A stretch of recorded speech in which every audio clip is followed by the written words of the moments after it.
if you're inflamed and your joints are paining all the time and someone asks you to sit, close your eyes and meditate, you won't be able to do it. So that's the barrier.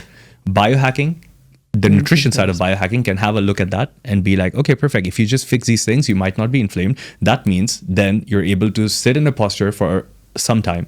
That means now you have you have better logical thinking, which means you can take better decisions for your team the next day, and you can increase the likelihood of partnering with someone that will increase your success, and then that success will grow your business, and that will get you happy hormones, and those hormones will, have an impact on your fat burning and your muscle building.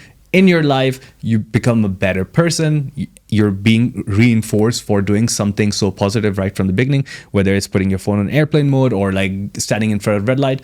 That means you see that the world around you is receiving your energy in a different way. So you start looking at the world in a different way and give more of that energy back. So it's all a loop. And then, your friends are happy, your family is happy, no one's angry. Yeah, exactly. So, and this all started with some small changes. Yeah, some the awareness and some fundamental changes, right? Which is, I think, a huge thing for everybody listening, is that it's these awareness of what's going on, the change that you want to make, and then the small steps. Because those little steps change everything. Which is like it's exponential at a certain point. Okay, there's also one thing which I use a lot as a coach, which is reframing. So reframing is, and we're going to talk about the biohacking behind this and neuroscience behind this. So I use reframing with my clients, again, when they have limiting beliefs about something. How do you reframe a situation? How do you rethink that? So this is what you're saying about something. This is the way you saw it. So how can you rethink that? Right now in neuroscience, they're saying that this is actually a biohack, if you will. Rethinking is a biohack. How is that a biohack? So there's a law in neuroscience. It's called the Hebb's law. The law says neurons that fire together. That means every time you have a thought, that thought has a chemical signature, and that has a magnetic signature, and it has an electrical signature. All of these signatures are working in your body. With the chemicals, you're increasing your hormones. With the magnetic, you're increasing, let's say, your vibe.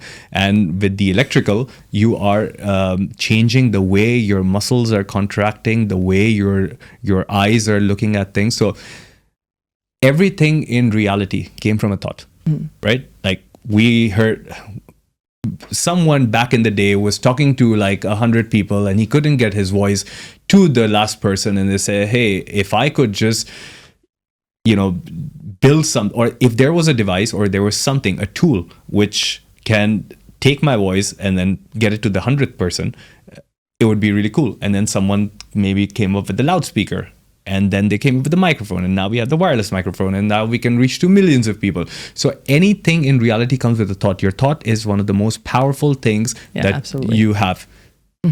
What thought are you going to have? So this is where the reframing comes in. Okay, if your thought can change let's take this mic, for example. Someone thought about this mic, and then someone went to a designer and said, okay, how can we make this thing in a two-dimensional figure? Someone drew it out. Then they took it to the engineer. The engineer and the manufacturers, then they created a three-dimensional piece of this mic, which is sitting right here. So something that started from your mind can actually translate into reality very fast.